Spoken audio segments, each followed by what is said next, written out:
নমস্কার বন্ধুরা, বাংলার রান্নাবান্নার চ্যানেলে আপনাদের সকলকে স্বাগত জানাই। আজকে আমি যে রেসিপিটি তৈরি করব সেটি অত্যন্ত পপুলার, সঙ্গে চিকেন প্রেমীদের অত্যন্ত প্রিয় খাবার। খুব সহজেই কয়েকটি উপকরণে আমি আপনাদেরকে এই রেসিপিটি করে দেখাবো। এই চিকেন পকোড়াটি তৈরি করার জন্য আমি নিয়েছি 250 গ্রাম বোনলেস চিকেন, মাঝারি সাইজের 4টে পেঁয়াজ ও 1টি রসুন ও অর্ধেক টমেটো নিয়েছি। এরপর মিক্সার গ্রাইন্ডারে অর্ধেক কুচি পেঁয়াজ, অর্ধেক টমেটো ও একটা গোটা রসুন পেস্ট করতে হবে।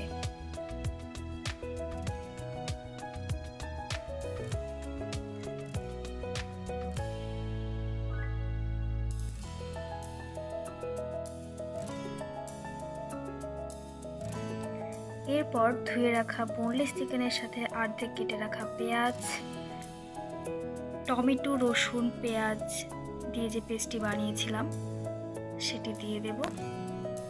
এরপর দিয়ে দেব প্রয়োজন মতো নুন,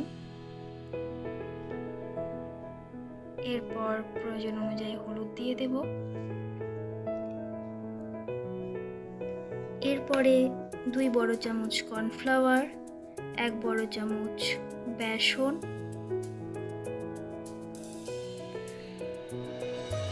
এবং খুব সামান্য ছাতু অ্যাড করেছি। আমি গণেশের ছাতু অ্যাড করেছি যাতে মুচমুচে এবং ক্রিস্পি ভাবটা থেকে। একটু কাশ্মীরি লঙ্কার গুঁড়ো অ্যাড করেছি।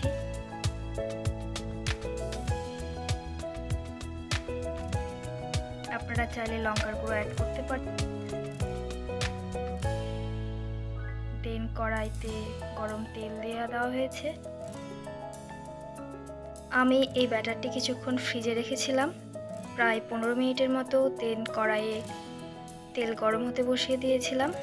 তারপর এক একটি করে পিসগুলো ছাড়ছি ফ্রাই হওয়ার জন্য, এবং ভালো করে ফ্রাই করতে হবে। এবং যতক্ষণ না এই কালারটি ব্রাউন কালার আসছে, এবং এপিট ওপিট করে চিকেনের পিসগুলোকে ভালো করে ভাজতে হবে। এবং অবশ্যই এটি লো আঁচে ভাজতে হবে। ভিডিওগুলো যদি আপনার ভালো লাগে অবশ্যই আপনারা লাইক, কমেন্ট এবং শেয়ার করবেন, এবং সাবস্ক্রাইব করে আমাদের পাশে থাকবেন। এবং নিত্যদিনের এরকম ভিডিও পেতে অবশ্যই আমাদের পেজটি ফলো করবেন। ধন্যবাদ।